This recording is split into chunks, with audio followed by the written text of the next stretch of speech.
今天分享一个奶香饼的做法。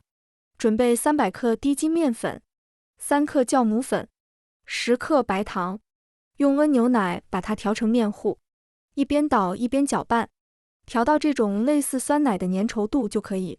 盖上保鲜膜醒发半个小时。醒发好以后不要搅拌，直接舀一勺面糊。电饼称不用刷油，一勺面糊摊一个小圆饼，盖上盖子，先用大火烙至底部金黄，大约也就2到3分钟。时间到了，给它翻个面，盖上盖子，再烙1分钟。如果喜欢酥脆的口感，可以再多烙一会儿。